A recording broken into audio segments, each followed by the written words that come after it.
프린트가 너무 많아. 진도 같은 경우는 지금 현재 여러분 반이 조금 더 빠르거든요. 저기 한국반에 비해서. 그래서 좀 적당히 해도 될 것 같아요. 지금 제가 봤을 때 진도가 지금 계산을 해보니까 뭐 아슬아슬할 것 같다라는 생각이 좀 들더라고요. 이번에 딱 30질문이거든요. 개수를 세보니까. 그래서 아마 오늘 잠깐만 이번 주가 2주차잖아요. 그래서 원래 우리가 진도를 항상 4주차까지 이제 마무리를 했었고 다다음 주 금요일까지 이제 마무리를 해야 되잖아요. 총 이제 4번 수업이 남았으니까. 그래서 4번 수업 안으로 일단 끝내는 걸 저 목표로 하겠습니다. 앞으로 4번이요. 자, 5강 3번 보겠습니다.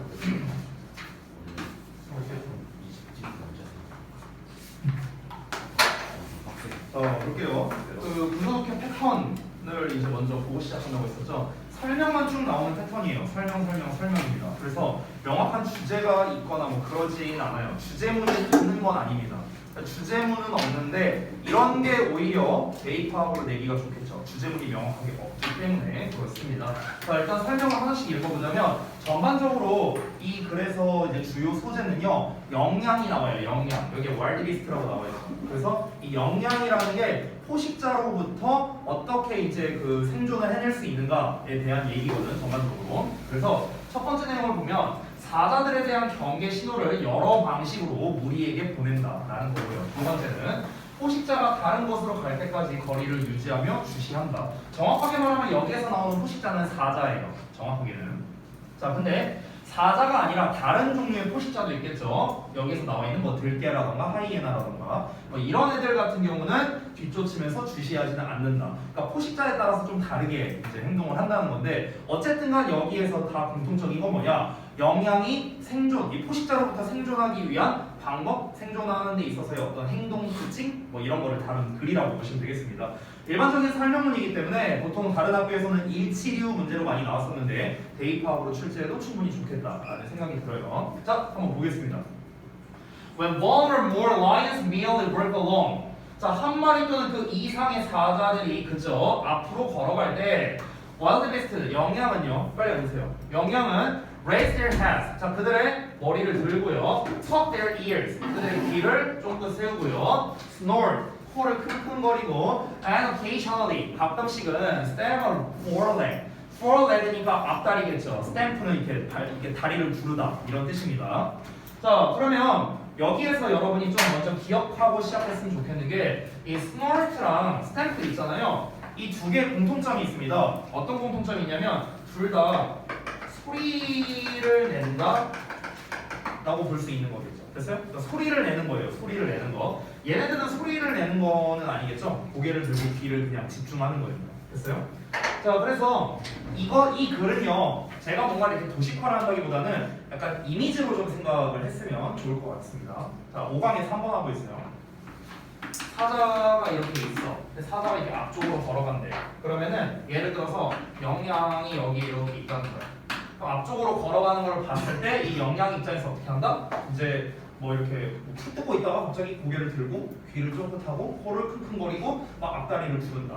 영양이 이렇게 뭐 이렇게 무리들이 이렇게 있을 거 아니에요. 이렇게 이런 식으로 있을 거 아니야. 그러면은 이렇게 함으로써 이 주변에 있는 무리들에게 알려주는 역할을 한다는 거겠죠. 자, 바로 이어서 두 번째 문장 보면 The signals alert the herd. 이 신호는 무리에게 경고를 준다라는 거겠죠. 이어서 영양이 may stop, 멈출 수도 있답니다. Their constant snorting, 그들의 지속적인 킁킁거리는 걸 멈출 수 있대요. 아까 전에 이 사자가 앞으로 오는 걸 봤을 때 계속 킁킁거린다 이런 얘기 나왔잖아. 근데 이걸 멈출 수도 있답니다. When, 뭐 할 때? A lion approaches, 사자가 접근할 때요. 자, 사자가 이렇게 좀 더 접근을 했어. 그러면은 이제 영양이 킁킁거리는 걸 멈춘대. 우리가 상식적으로 생각해보자. 왜 멈출까? 들킬까봐 그런 거죠. 들킬까봐. 그죠? 자, 그리고 콤마하고 ing 분사구문입니다. 그리고 뭐뭐 하다 로 해석하면 돼요. 그리고 만들어내는데 여기를 잠깐 보면 a pool of silence. 이 풀이라는 게 보통 우리가 수영장을 해석하지만 어떤 공간이라고 생각하면 되거든. 그러면 침묵의 공간을 만들어낸다는 거예요. 침묵의 공간. 자, 내가 아까 영양 한 마리를 갖고 얘기를 했지만 영양이 막 이렇게 여러 마리가 있어. 그럼 이 여러 마리가 동시에 얘네가 하는 뭐 선발대라고 생각해봐. 예를 들어서 얘네들은 사자를 못 보고 있어. 얘네들은 보고 있어. 이렇게 와. 한 이쯤에 있을 때는 막 킁킁거리고 막 발 구르고 막 이래. 얘네가 더 근접했어. 그러면은 얘네가 세 마리가 전부 다 어떻게 됩니까? 코를 킁킁거리는 걸 멈춰. 본문에는 안 나왔지만 발을 구른다거나 이런 것도 멈추겠죠. 그렇죠? 그러면은 지금 어떻습니까? 원래는 여기가 되게 시끄러웠을 거 아니야. 사자가 이쯤에 있을 때는 코를 킁킁거리고 발 구르고 이러니까. 근데 사자가 이제 접근을 하니까 어떻게 되는 거야? 여기가 완전 조용한 상태가 되는 거죠. 사일런스, 침묵 상태가 된다. 이걸 얘기한 겁니다. 침묵의 공간을 만들어낸다. 침묵의 어떤 장막을 만들어낸다. 자, 근데 어떤 침묵의 공간이냐? 대절이야. 관계대명사 나와 있는데 is as effective stimulus contrast 하고 나왔어요. 자, as 1급 as거든. 요 문장이 서술형으로 나온 학교가 종종 있었어요. 왜냐면은 요 어순 때문에 그런 건데, 자, 지금 제가 말씀드리는 거는 그냥 필기 안 하셔도 되고요. 이해를 돕기 위해, 암기를 돕기 위해 설명하는 겁니다. 자, 우리가 그 어순 배열에서 서치어 혁명이라는 형태 있잖아요. 너무나 뭐뭐한 명사 이렇게 해석하지. 근데 이 서치어 혁명을 so 형어명으로 쓸 수도 있죠. so 형어명, 그렇죠? 자, 이거를 일단 기억해 주세요. 자, 바로 이어서 우리 이번에 되게 자주 나오는 as 1급 as. 자, as 1급 as 같은 경우는 요 원급 자리에 형용사나 부사가 나오잖냐. 근데 예를 들어 형용사가 나왔다고 쳐보자. 그럼 형용사는 당연히 명사를 꾸며줄 수 있겠지, 그렇지? 근데 이 명사가 만약에 단수야. 그럼 우리가 어를 붙여야 될 거 아니야. 그럼 이때 어를 어디다 붙이느냐? so 형어명이랑 어순이 똑같이 이렇게 붙여요. 그래서 so 형어명, as 형어명 이 어순으로 가는 거거든. 여기까지 됐어? 자, 그러면 얘랑 왜 어순이 똑같냐면요. 우리 as 1급 as 배울 때요. 이 앞에 있는 as가 부사고 만약에 이거 중2 때 배우는 건데 부정어 not이 붙으면은 앞에 있는 as를 so로 바꿀 수 있다 이런 걸 배우거든. 그러면 어순이 어떻습니까? so 형어명, so 형어명 똑같은 거 보여요? 그렇죠? 그렇기 때문에 as 같은 경우에 만약에 이렇게 단수명사 stimulus contrast라는 단수명사를 썼잖아요. 이때 어순이 어떻게 되느냐? 형용사 어, 명사 어순으로 나온다는 거야. 알겠지? 뭐 이런 원리는 잘 몰라도 돼요. 그냥 as 형어명 순서구나 라는 거를 그냥 기억만 해도 상관없습니다. 자, 다시 돌아가서 as 1급 as인데 뒤에 있는 것만큼이나 뭐뭐한 이렇게 해석이 되겠죠. 해석해볼까? 뒤에 있는 것만큼 효과적인 자극 대비라고 했어요. 자극 대비. 얘들아, 여기에서 자극 대비라고 말한 거, 이 자극이라는 건 뭐예요? 아까 전에는 엄청 시끄러웠죠. 근데 접근하니까 조용해졌어요. 완전 상반되는 거죠. 시끄러웠다가 조용해졌으니까. 그래서 얘네들한테 주는 자극이 대비가 된다는 거야. 그래서 그전에는 시끄럽게 함으로써 얘네에게 자극을 줬고요. 사자가 저쪽에 보인다 라는 거를 자극을 줬고, 이제 완전 싹 조용해져서 침묵의 장막을 만들어냈을 때는 또 그에 대비되는 그런 효과를 주는 거죠. 이해됩니까? 효과되는 대비를 주는 거잖아. 막 애들이 킁킁거리다가 갑자기 싹 조용해져. 그러면은 이제 얘들도 알아차는 거지. 야, 근처까지 왔다고. 됐어요? 이거를 자극 대비라고 표현한 거예요. 이해되시죠? 이것도 그럼 굉장히 효과적이겠죠. 갑자기 조용해졌습니다. 그래서 뒤에 있는 걸 보자면 on autumn's mood, especially at night 이렇게 나왔습니다. 그래서 그 이제 킁킁거리면서 내는 그런 경고만큼이나 효과적인 자극 대비를 이루는 그런 침묵의 장막을 만들어낸답니다. 특히나 밤에는 더 그게 심화되겠죠. 이해되셨어요, 이 문장? 됐어? 넘어갈게. 자, 이어서 다음 페이지 보시면 usually, 보통 prey watch the predator, 먹잇감은 포식자를 봅니다. 당연히 영양이 사자를 본다는 거겠죠. until it moves on. moves on 하면 딴 데로 가다라는 뜻이거든. 그래서 그것이, 즉 predator예요. 이 시간에 키는 거는. 그래서 그 포식자가 다른 곳으로 이동할 때까지 계속 쳐다본답니다. But 그러나 at times, 때때로 they approach it이라고 나왔거든. 지금 다 대명사로 나왔잖아. 그들이 그것에게 접근한대요. 그들이 그것에게 접근한다. 그럼 그들은 누구고 그것은 누굴까? 그들이 누굴까요? predator? 아니에요. 먹잇감입니다. 먹잇감. 됐어요? 먹잇감이에요. 여러분, 이 prey라는 형태 지금 보이시는지 모르겠는데 이 prey가 단복수 동형이거든요. 복수형도 prey라고 써요. 그래서 동사에 지금 동사원형 나온 거 보여요? ES 안 붙였잖아. 그렇죠? 얘가 복수형이야. 복수형. prey가. predator 단수로 나와 있지. 됐어? 여기 they 복수잖아. 이 단수잖아. 됐어요? 그러니까 이 they가 가리킨 게 뭐예요? 먹잇감이야. 먹잇감. 이 이시 가리킨 건 뭐예요? 포식자예요. 됐어? 자, 내용 다시 읽어볼게. 때때로 먹잇감이 포식자에게 접근을 한다는 거야. 거꾸로 얘네가 간다는 거야. 얘네가. 미쳤어? 왜? 왜 그런 건데? 이유가 있겠죠. 그리고 keep it under observation. observation이라는 건 관찰이니까 관찰하에 그것을 유지한답니다. 그것 역시 포식자죠. 됐어요? 그러니까 관찰하에 포식자를 유지한다는 거는 계속해서 포식자를 쳐다본다 라는 겁니다. 됐어요? 이거를 어떻게 비유하면 되냐면요. 예를 들어서 집에 한 주먹만한 바퀴벌레가 나와가지고, 예를 들어서 바퀴벌레 나왔어. 나는 막 벌레를 못 잡는 사람이야. 무서워. 그러면 여러분은 어떻게 해요? 그냥 지켜만 보죠. 접근을 못 해요. 막 지켜만 봐. 근데 얘가 없어지는 건 더 싫어. 그렇잖아. 그럼 얘가 막 어디로 다다다다다다 막 이렇게 가. 저기까지 갔어. 그럼 여러분 어떻게 해? 따라가잖아요. 따라가서 보잖아. 주식이 어디로 가는 거지? 막 이러면서. 그거랑 똑같은 거야. 됐어? 무섭지 당연히. 근데 사자가 안 보이면 더 무섭지 않을까? 그지? 그러니까 시야에 보이도록 관찰하에서라고 나왔잖아요. 그러니까 이 영양의 시야에 보이도록 얘를 이제 슬금슬금 이렇게 따라간다는 거예요. 이해되셨죠? 자, 이어서 보시면 This is called curiosity or fascination. 자, 이러한 행동, 방금 전에 말한 영양이 사자를 계속해서 주시 관찰하려 하는 행동, 그러려고 따라가는 행동, 이것을 호기심이나 fascination이라고 한대요. 노려보는 것이라고 불리워진답니다. 이어서 보자면 if a lion, 만약 사자가 stops, 멈추거나 아니면 turns toward them, 그들을 향해 방향을 바꾼다면요. 자, 사자가 예를 들어서 이렇게 접근을 하다가 만약에 이쪽으로 간다고 쳐볼게요. 이렇게 이쪽으로 갔어. 그러면 영양이 어떻게 해요? 여기 막 풀숲이나 나무 같은 게 있다고 그냥 가정할게. 그러면은 안 보이면 위험하니까 슬슬슬 따라가. 이렇게 슬슬슬 따라가. 근데 얘가 갑자기 가다가 멈췄어. 그리고 아니면은 방향을 이쪽으로 돌리는 거야. 됐어? 그럼 여기에서 그들을 향해 방향을 바꾼다라는 건 당연히 영양을 향해서, 먹잇감을 향해서가 되겠죠? 지칭하는 말이 많이 나오고 있으니까 지칭하는 말 다 표시할게요. 먹잇감이야, 먹잇감.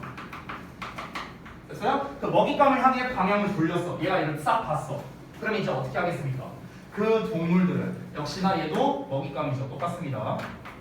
그 동물들은 may will 한답니다. will 방향을 돌리고요. 도망가야 될 거 아니야. 봤으니까 방향을 돌리고요. flee a few meters. 자, 몇 미터 정도 달아나고요. 그리고 look again. 또 다시 쳐다본대요. 이게 좀 도망갔다가 이쯤에서 다시 쳐다보는 거예요. 이렇게. 자, 그러면서 뭐 한답니까? keeping the distance. 거리를 유지한답니다. between themselves and the lion. themselves는 그 동물 자신이니까 당연히 먹잇감, 영양을 말하는 거겠죠. lion은 말 그대로 사자. 그러면 자기 자신과 사자와의 거리를 유지한답니다. at about 50 meters. 그래서 약 50m 정도. 됐어요? 똑같아요. 바퀴벌레 막 따라가? 저기까지 갔어. 근데 바퀴벌레가 갑자기 딱 멈춘 다음에 이렇게 쓱 돌아서 이리로 막 나한테 와. 똑같은 거야. 됐어? 이렇게 생각하면 돼요. 자, it helps to keep sight of a predator. 그것은, 자, 그러한 행위는 이시 가리키는 건 앞에서 말했던 걸 말하는 겁니다. 이제 만약에 사자한테 들키게 되면 도망갔다가 이제 다시 어느 정도 거리를 유지하는 거. 그러니까 아예 도망가는 게 아니라 어느 정도 거리를 유지하면서 내 시야에 계속해서 들어오게 하려는 그것이 도움이 된대요. To keep sight of a predator니까 포식자의 시야, 모습을 유지하도록 도와준다. 계속해서 사자가 보이게 만들어준다 라는 거죠. 근데 어떤 사자의 모습이냐? That is mainly dangerous when it is hidden. it은 predator예요. 여기 써놨습니다. 그것이, 즉 사자가 숨겨져 있을 때 주로 위험한 포식자랍니다. 됐어요? 그러니까 포식자 중에서도 대놓고 와서 잡아먹는 애들이 있어요. 그게 이따 후반부에 나오는 하이에나 같은 애들이야. 근데 사자는 어떻습니까? 습격하는 스타일이죠. 습격. 이렇게 숨어있다가 이렇게 잡아먹는 스타일이잖아. 그러니까 사자 같은 애들은 숨어있으면 무서운 그런 포식자란 말이야. 그러니까 어떻게 해야 돼? 내 눈에 보여야 되는 거야. 우리 이제 영양 입장에서. 그러니까 그런 애들한테 있어서 굉장히 효과적이다라는 거겠죠. 이러한 행동, curiosity 또는 fascination이라는 이 영양의 행동이 자기들의 생존에 있어서 굉장히 중요하다라고 이야기를 하는 거죠. 자, 마지막 문장 보겠습니다.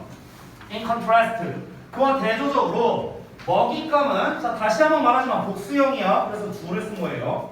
do not usually follow. 보통은 따라가지는 않는답니다. wildos나 hyena를요. 들개나 이런 어떤 그 하이에나는 따라가지 않는답니다. 자, 그럼 왜 안 따라갈까? 사자는 막 따라갔잖아. 내 시야에 보이게 했다 했잖아요. 근데 얘네는 안 따라갔네요.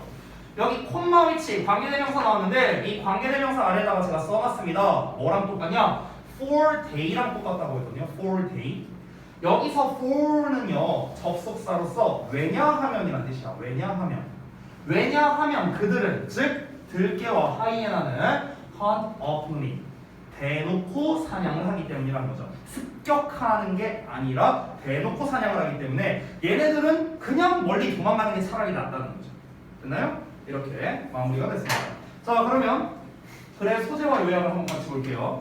이 글의 소재 다시 한번 보다 포식자에 대비한 영양의 방어책에 대한 설명문이었습니다.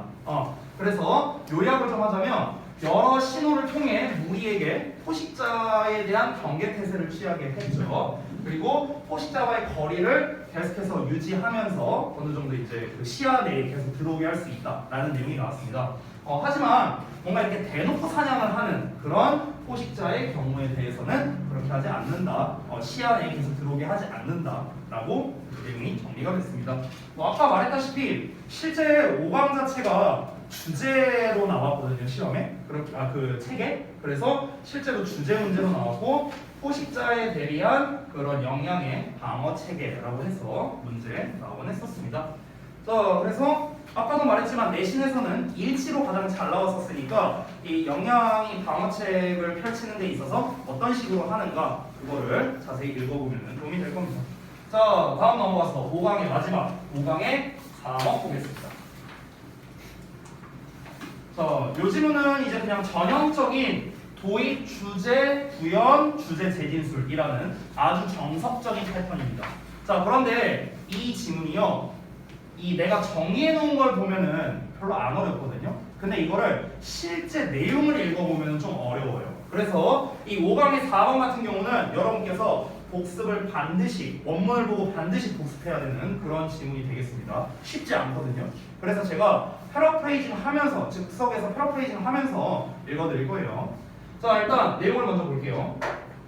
민소음악에 대한 이야기거든요. 민요. 이 글에 이 키워드를 만약에 써보라고 한다면요. 민요와 민족주의예요. 이 두 가지가 키워드거든. 이 본문에서 민요, 민족주의. 됐어? 자, 일단 한번 읽어보자. 민속음악은 민족주의 의식을 기르는데 중요한 역할을 한대요. 진짜 추려서 쓴 거예요. 이거는요. 내용을. 자, 이 글의 주제. 민요는 보편적이지 않고 나라마다 다르답니다. 당연한 거죠? 그죠?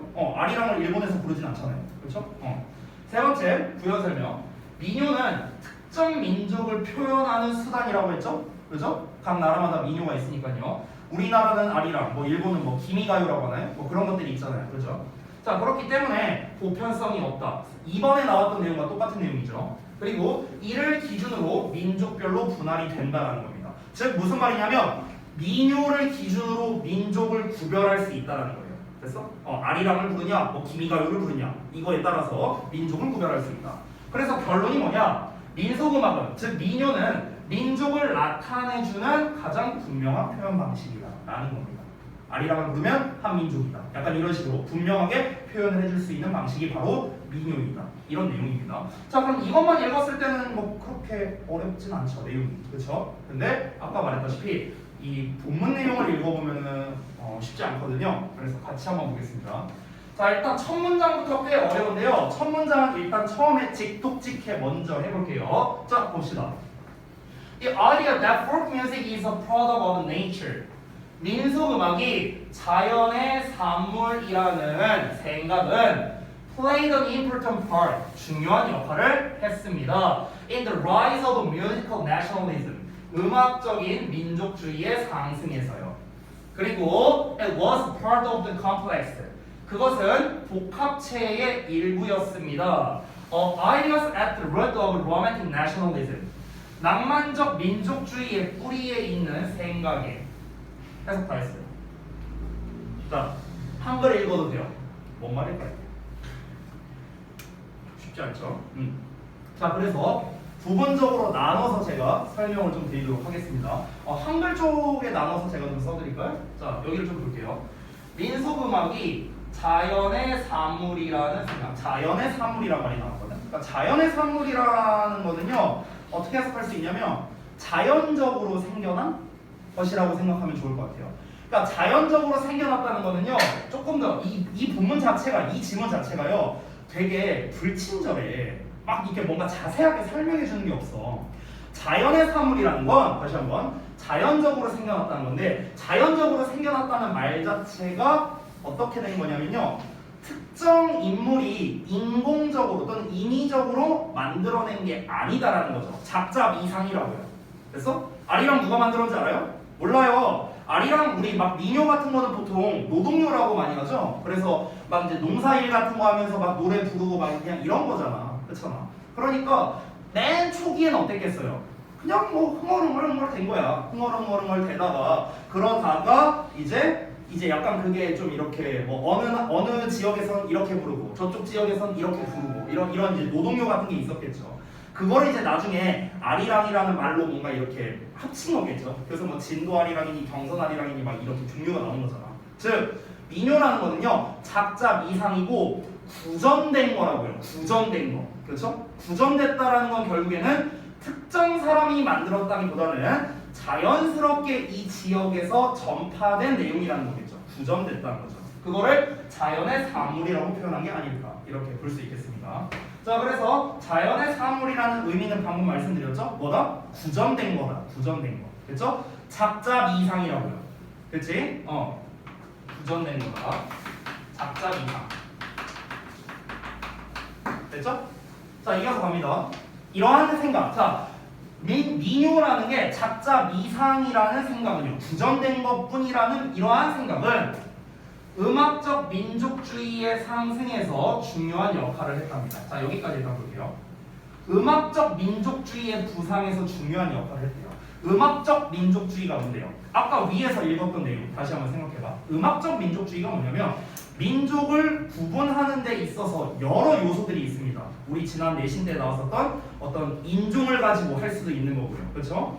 뭐 하다못해 성격을 가지고 할 수도 있는 거고요. 그렇죠? 뭐 여러 가지가 있을 거 아니야. 민족을 구분하는 어떤 그런 수단들이 있을 거 아니야. 근데 여기에서는 음악적 민족주의라고 했으니까 이 음악을 부르면은 이런 민족성이 있는 거야. 저 음악을 부르면 저런 민족성이 있는 거야. 됐어? 이런 음악적 민족주의가 이렇게 좀 만연하게 되는 데 있어서 얘가 중요한 역할을 했대요. 자, 이게 좀 더 쉽게 말하겠습니다.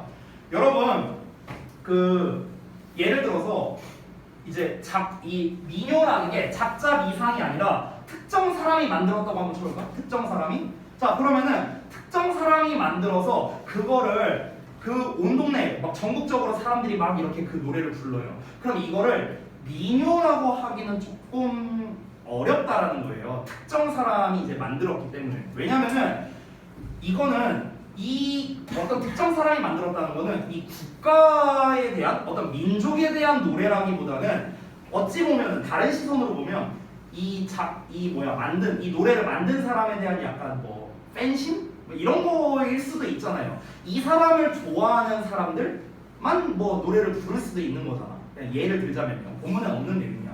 근데 이제 그런 게 아니라고. 그런 게 아니라 오랜 기간 동안 그냥 사람들이 그냥 자연스럽게 부른 거다 보니까 우리 아리랑에 보면 왜 그 한민족의 한을 나타낸다 막 그렇게 얘기를 하곤 하잖아요. 그러니까 그런 것처럼 이 아리랑이라는 게 오히려 작자 미상이기 때문에 자, 이렇게 한 많은 민족이 바로 우리 한민족이다 하면서 이런 민족주의가 상승하는 데 있어서 중요한 역할을 한다는 거죠. 됐어요?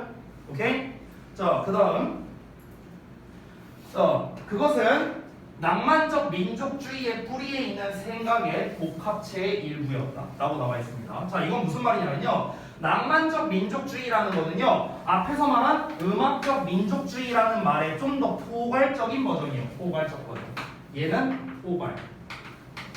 그래서 왜냐면 생각을 해봐. 얘들아, 민족을 구별하는 데 있어서 음악을 기준으로 나눴다는 것 자체가 약간, 그러니까 어쨌든 예체능의 범주잖아요. 예술의 어떤 범주인데 그걸 기준으로 민족주의의 뿌리에 있는 생각이다라는 것 자체가 되게 낭만적이라는 거죠. 그래서 그렇게 표현을 한 거고. 자, 이거의 복합체의 일부였다라는 건 뭐냐면요. 낭만적 민족주의의 종류가 여러 가지가 있을 거 아니야. 뭐 탈춤 이런 것도 민족주의에 해당되겠죠. 근데 뭐 춤이 될 수도 있고 뭐 노래가 될 수도 있고 각종 예체능, 각종 예술 분야를 통해서 민족주의를 표출할 수 있는데 그 여러 가지 복합적인 것 중에 일부가 바로 뭐다? 민속 음악이라고요. 됐어요? 이제 첫 문장 이해됐나요? 넘어갈게요. 자, 다음 문장 보겠습니다. 여기서는 이제 좀 예시로서 나왔는데 독일 낭만주의 운동에서 포크송이 민요가 was considered 여겨졌답니다. An expression of the purely human. 자, 순수하게 인간적인 표현으로 여겨졌답니다. 여기서 순수하게 인간적이라는 거는 이제 뭔 말이냐면요.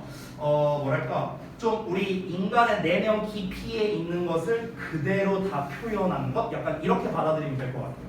됐어요?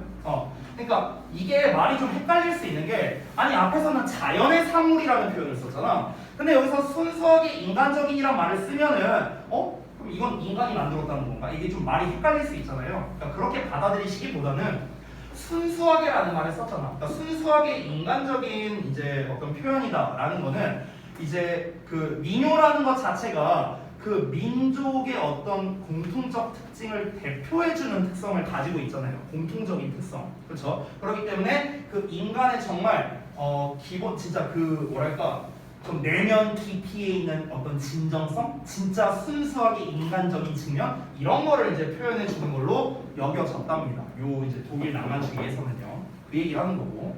자, 이어서 보겠습니다. 주제라고 써 있죠. Instead of being universal, however. 그러나 보편적인 것 대신에 그 표현, 즉 민요로서 민족주의를 표출한다는 것을 말하는 거죠. 그 표현은 was thought, 여겨졌는데 to vary from one nation to the next. From A to B니까 A에서 B까지잖아. 한 나라에서 다음 나라까지거든. 그러니까 한 나라에서 다음 나라, 또 한 나라에서 다음 나라. 그러니까 여러 나라마다 이렇게 해석하면 되겠습니다. 그래서 여러 나라마다 다르다, 다양하다고 여겨진대요. 당연한 거 아닌가? 아까 말했잖아. 아니 당연히 보편적이지 않잖아요. 민요는요. 특정 민족을 대표하는 노래가 민요인데 아니 얘가 보편성이 있다면 전 세계에 있는 사람들이 다 똑같은 민요를 불러요. 다 전 세계 사람들 다 이런 불러야지. 됐어요? 그러니까 당연히 보편성이라는 거는 존재하지 않는다. 보편성이 없으니까 그러니까 어떻게 여겨지는 거야? 보편성의 이제 보편성이라는 게 다르다. 그러니까 다양하다라고 나와 있죠. 보편성이라는 건 얘들아 생각해봐. 보편적이라는 말은요. 다시 한번 말하면 하나 단일적이라고 봐도 되는 거 맞아요? 단일적이라는 거죠. 그렇죠? 아리랑이 보편성이 있다는 소리는 뭐예요? 아리랑 하나만 부른다는 거잖아.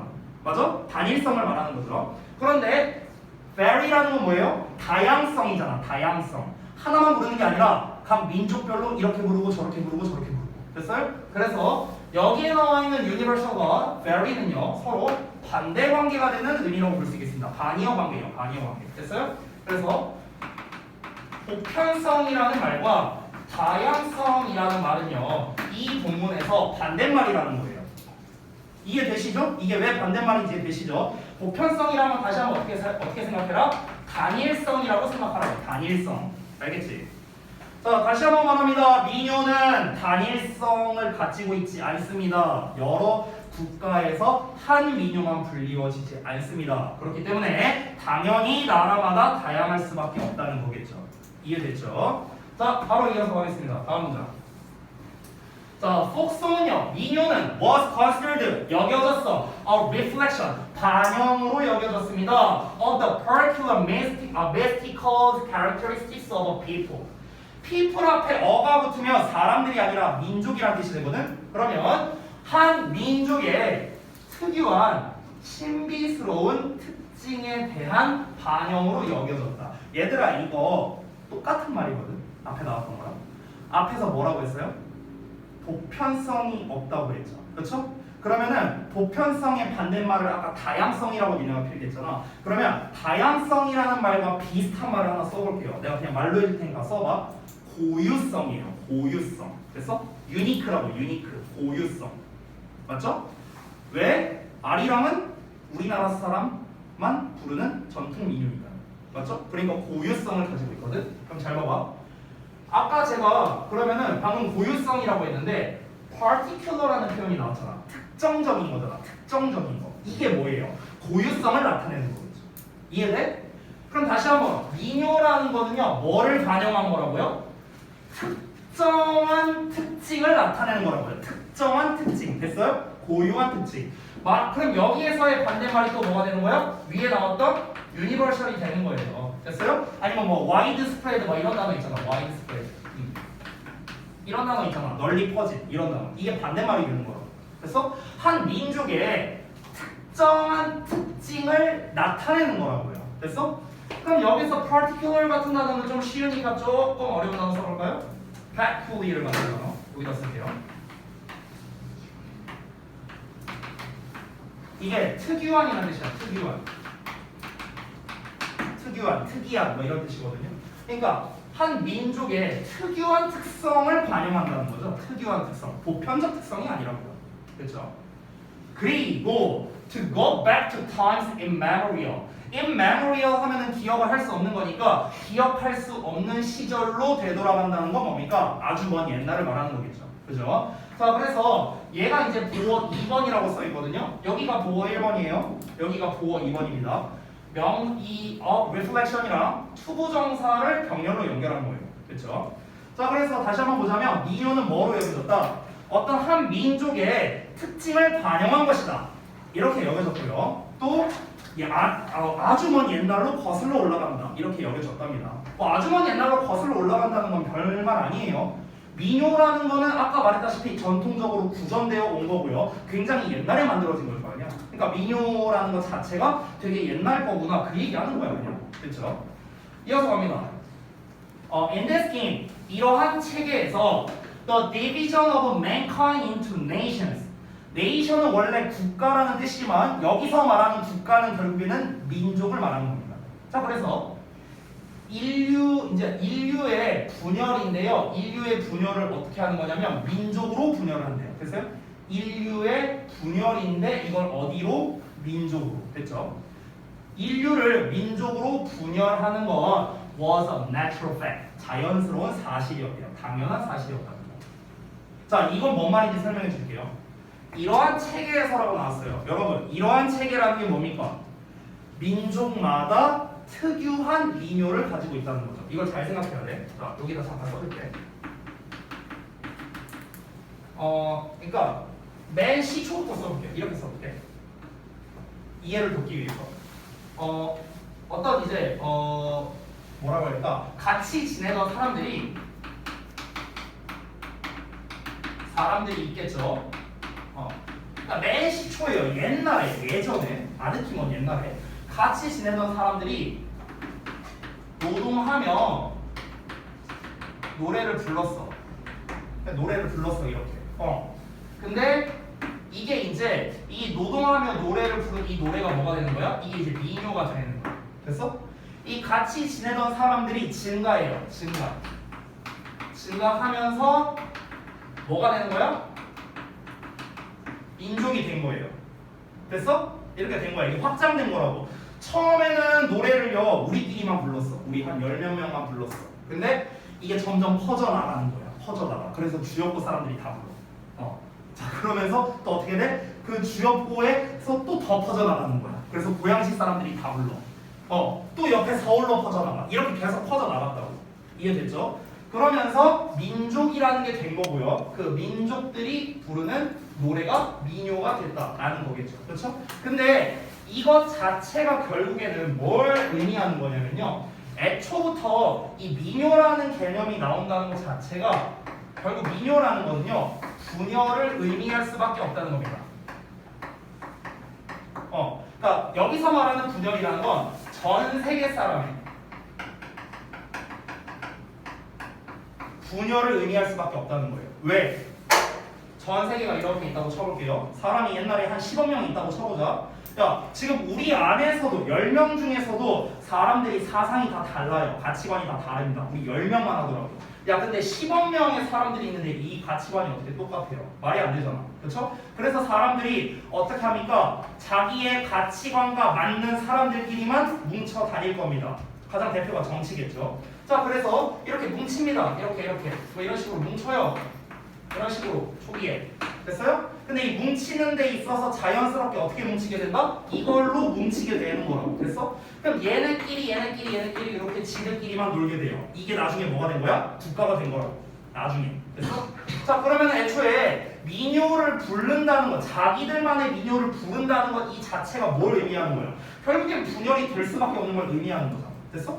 그러니까 이 민요가 어떤 민족성을 알려준다라는, 대표한다라는 이런 체계에서는요, 결국 인류의 분열을, 인류를 국가 단위로 분열한다는 게 당연한 일이라는 거죠. 됐어요? 당연한 일이라고, 당연한. 이해되죠? 오케이? 다음 내용 본다. Every nation, 모든 민족은 was said, 말해줬어요. 투부정사라고 to have its own deep-rooted identity, its national soul. 가지고 있다고 말해줬는데 그 민족 자신만의 깊게 뿌리 박힌 정체성을 가지고 있다고 말해집니다. 그 정체성이 무엇이냐? 바로 그 민족의 민족 정신이랍니다. 됐어요? 이건 뭐 사실 이해하기 어렵지 않죠? 모든 민족은 다 깊이 뿌리 박혀 있는 어떤 정체성, 민족성이라는 게 있잖아요. 민족성. 한국인이면은 한국인만의 뿌리 깊이 박혀 있는 그런 민족성 뭐 이런 게 있잖아. 그렇죠? 모두 다 가지고 있답니다. 자, 그런데 바로 이어서 볼게요. 그러면 포크 뮤직은 자, 모든 민족은 다 민족성이 있다라고 얘기를 했습니다. 구분이 된다라고 했어요. 근데 거기에서 이 민요가 하는 역할이 뭐냐는 거야. 민요는 was believed, 믿어진대요. 투부정사라고 to be the clearest expression of the national character라고요. 민족적 특징의 가장 분명한 표현이라고 여겨진다. 됐어? 아까 말했다시피 민족을 구별하는 수단은 여러 가지가 있습니다. 근데 그 중에서 민요라는 녀석이 바로 뭐다? 가장 분명한 표현이라고. 나 한민족이요 하고 가장 명백하게 표현하는 게 바로 아리랑이라고. 아리랑. 됐어? 자, 근데 그 특성은, 그 표현은 결국에 뭐냐? typical feature ensuring in every nation. ensuring 하면은 소중히 간직하다라는 뜻이거든. PP형으로 나왔으니 소중히 간직되어야 할, 이 정도로 해석하면 되겠죠? 그러면 모든 국가에서 소중히 간직된 전형적 특징이라고요. 그게 뭐라고요? 아, 요거 expression, 표현이라고. 민요라고요. 민요, 한마디로 말하면. 됐나요? 이렇게 내용이 마무리가 됐습니다. 자, 그러면 내용 정리 좀 해볼게요. 이 글은 민속음악과 민족주의와의 관계성에 대해서 이야기를 한 겁니다. 아주 심플하게 말하자면 민속음악은 민족성을 가장 잘 나타내주는 수단이다. 이거예요. 간단하죠? 전체적인 내용은 어렵지 않습니다. 하지만 세부적으로 들어가게 되면은 사실 난이도가 꽤 있거든요. 오히려 일치적으로 내면 이게 좀 더 어려울 것 같다라는 생각도 좀 들어요. 자, 요약을 좀 보자면 민속음악은 순수한 인간 본성의 산물인데요. 이 본성이 민족마다 고유하게 표출되어 민족적 정신을 나타내는 것이라는 의식이 음악적 민족주의의 중요한 부분이다. 이렇게 정리를 했습니다. 자, 그래서 결국에는 실제 원문, 실제로 이제 주제문에 나왔던 거는 민요가 민족 정체성을 나타낸다는 견해 해갖고 이렇게 말을 한 거죠. 됐습니까? 자, 그래서 콩라이트 5강은 다 이렇게 좀 정리를 해보겠습니다. 자, 아까 가연이가 좀 늦게 와서 그 자료를 못 받았는데 이 자료를 좀 나눠드릴게요.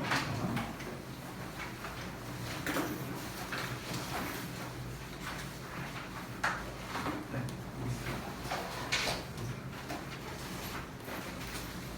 자, 9강을 볼 건데 잠깐 쉬는 시간 가졌다가 9강 이어서 보죠. 네. 좀 쉬었다 쉬어.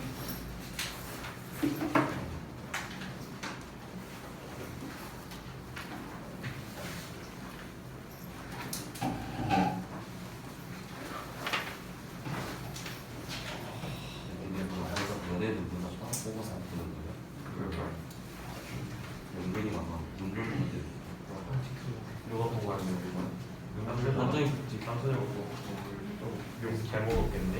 인생이가 비싸겠다. 눈물 쎄하다. 못 남았어. 못 남았다고? 우리도 끝났어. 아니 눈물 하면 이제 가불기를 찢어낼 수 있어. 나 외할머니 돌아가신 썰 풀어갖고 점수가 아까면 이제 학생 우리 외할머니 아무것도 준비를 안 용빈이는 하고 왜 하는 건지 이렇게 따라가셨어. 나도 쌤이 까부는 거지. 아니 눈물 내용이 뭐야? 눈물 그거. 아들이 이런 식. 나도 이거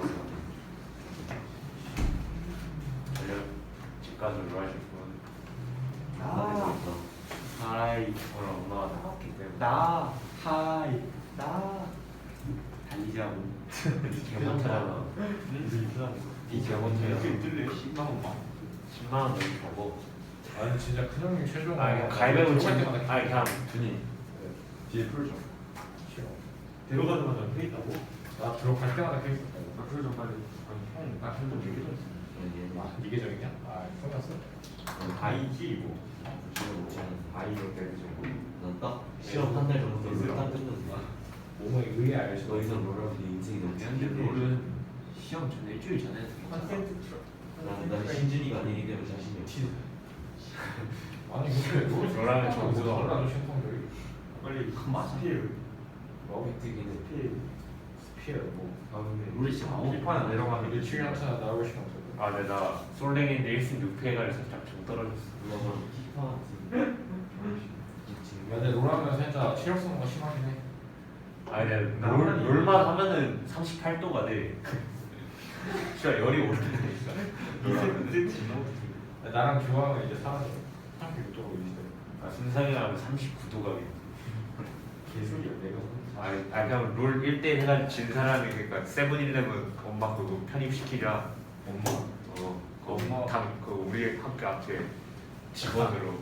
우리 엄마가 거기 알바생도 안 하고. 나인데 1대1 진 사람. 쫄? 쫄? 나는. 방금 거 아니야? 진짜 이끼들만 했습니다. 아, 매출 지르듯. 바로 가자. 좀 이따 롤 하자 어쨌든. 집까지 켜라. 집까지 켜야지. 전안 켜요. 개인가 나도 안 되는 피파 온라인 따기 그거 걔 존나 개많아. 피파 22만 원. 어? 이게 진짜 상남자. 독서 시간에 거나 어? 독서 시간에 공부하. 시간대 그냥 영화 보지 말까? 저 근데 아기는 오늘 왜 하죠? 저기? 근데 모든 일이 귀찮아졌어. 아니 요즘 약간 무지성이야 무지성. 모든 일이 귀찮은데 이게 안 오. 카페는 기만이 요즘 약간 상영기 됐다. 나 밤 째려다가 말았잖아. 이게 왜 안 오? 아 좀 난 내가 남녀랑 좀 더 친했으면 됐어. 어? 뭐라고? 뭐라고? 뭐라고? 뭐라고? 카페 가면 됐다고. 이게 지금 너무 사실 뭐야? 사겨? 빨리 좀 알려줘. 이제 알았어? 아, 삿포로 요즘 사겨? 그걸 이제 알았어. 진짜? 준이 근데 착해. 준이 난 우리 두. 나한테 말 안 해줘. 뭘 말하라고? 준이랑 사귀고 왜 나한테 말 안 해줘? 뭐 개쌉소리야 이거. 난 우리 두. 기만이랑 나누는 거 사겨? 뭔 개소리야 너. 미친 소리 하는 거야. 둘이 뭐할 거야? 누구랑 그거요? 아비랑 남녀. 아리랑 나누려고 왜 나와 지금? 너무 생뚱맞은 줄 알았는데. 그냥 메탄 뭐야 메탄. 메테인. PH4 아니 메테인 다음에 뭐야? 세 글자. 메테인 다음에 세 글자. 뭐 내가 어떻게 아냐? 원위를 차지한다. 아 이스 스폰서를 보고. 너가? 이스 스폰서를 보고. 아 씨발 이거 앵글리보다 존나 많은데. 오늘 몇 시에 보내주겠지? 뭐지? 근데 벌써 그렇게 굳이 빠질 필요 없나? 어차피 다음 주에 한충이니까 다음 주에 보충할 수 있잖아.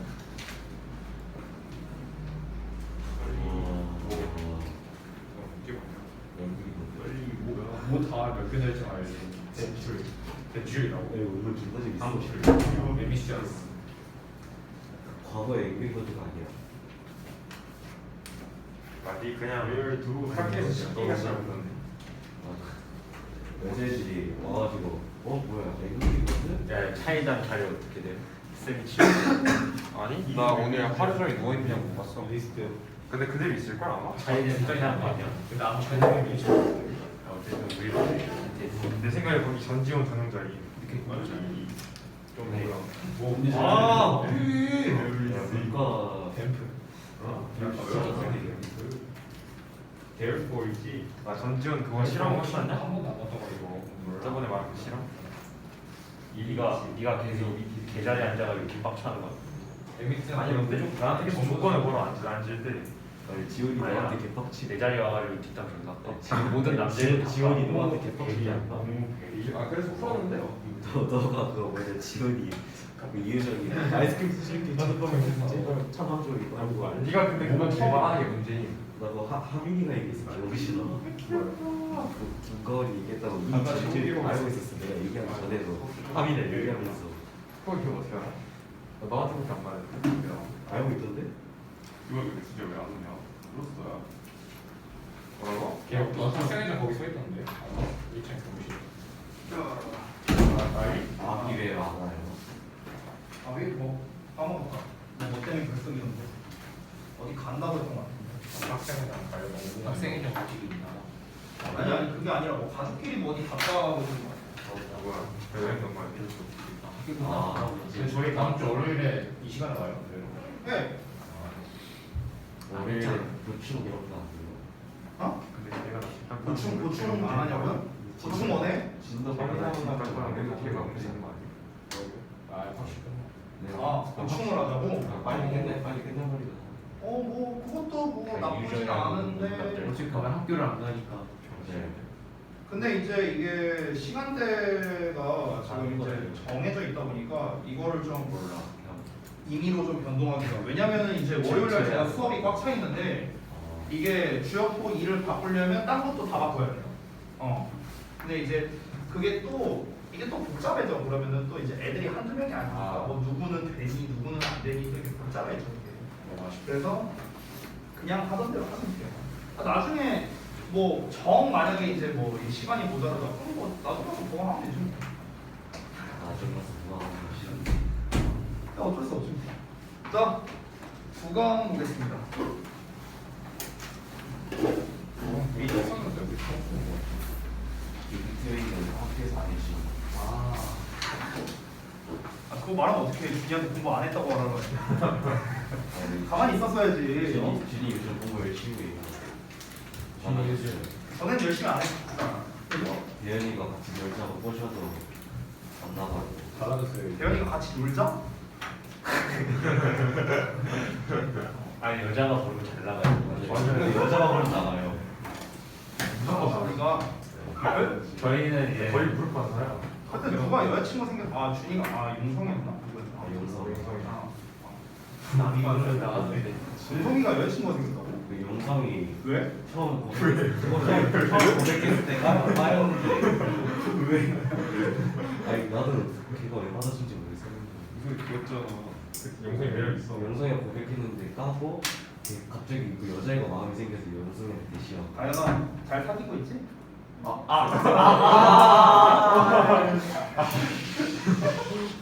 어때? 나는 늘 학생들한테 말한 건데 뭐 지금 사귄다고 어차피 결혼할 거야? 사귀잖아. 헤어지는데요? 어? 헤어지는데요? 아니 그니까 이게 당연한 거라고요. 이게 당연한 거야. 아니 뭐 결혼할 마음으로 고등학교 때 남친 여친 사귀나? 옛날에 나 고3 때 사귀었던 여친 20몇 살이냐? 24인가 5가지 사귀었는데 걔한테 쓴 돈이 제일 아까워. 이거 누가 또 아니 걔 네 이거 진짜 해야 될 것 같아요.